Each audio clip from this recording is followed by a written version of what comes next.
Just thinking about seeing the mummy made George happy.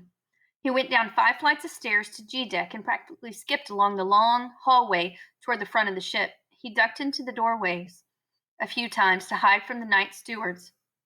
He had no trouble finding his way, not like Phoebe, who got lost walking from the dining room to the washroom.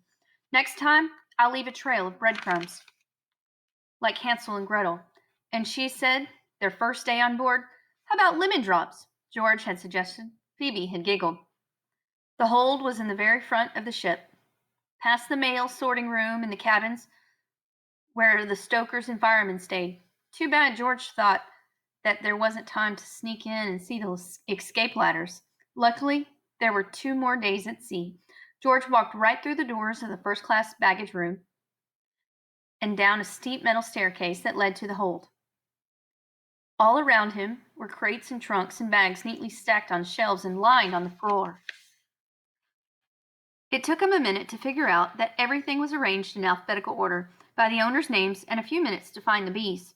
And there it was, a plain wooden crate stamped with the words, Mr. David Burroughs, New York City, contents fragile. George smiled to himself. This was going to be easy. He took out his knife and started to pry off the lid. He carefully worked, prying each nail loose so he'd be able to close the crate tight again, and he was finished. He had made it halfway around when he heard a strange sound. The hair on his arms prickled. It was the same feeling he had had the night the panther, that someone or something was watching him. George stared at the crate, his heart pounding. And before he could even take a breath, something leaked out of the shadows and pushed him on the ground. George looked up, half expecting to see a mummy rising out of the crate, her arms reaching for George's throat.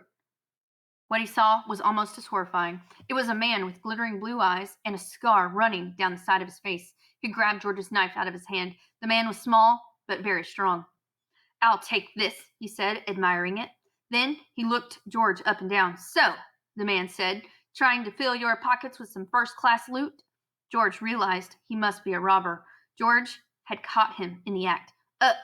No, I'm not. The man pointed to George's boots. Which trunk did you steal those from?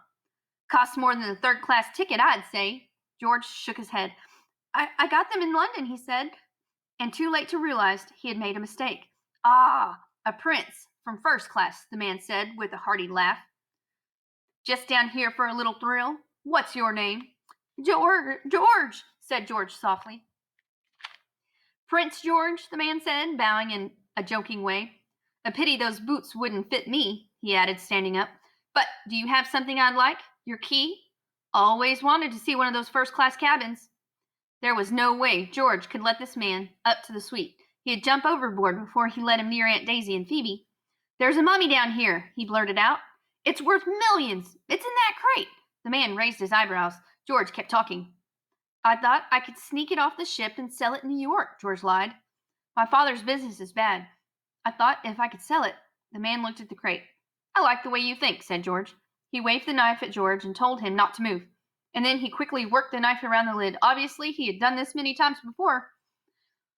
He lifted the lid off the crate, but before either of them could look inside, there was a tremendous rumbling noise, and an entire hold began to shake so hard that George almost fell. The shaking got stronger and stronger, the noise louder and louder, all like thunder exploding all around them. A trunk tumbled off the shelf and hit the scar-faced man on the head. The knife clattered on the floor, but George didn't try to get it. There was his chance to escape. He spun around, ran up the stairs, and darted out the door.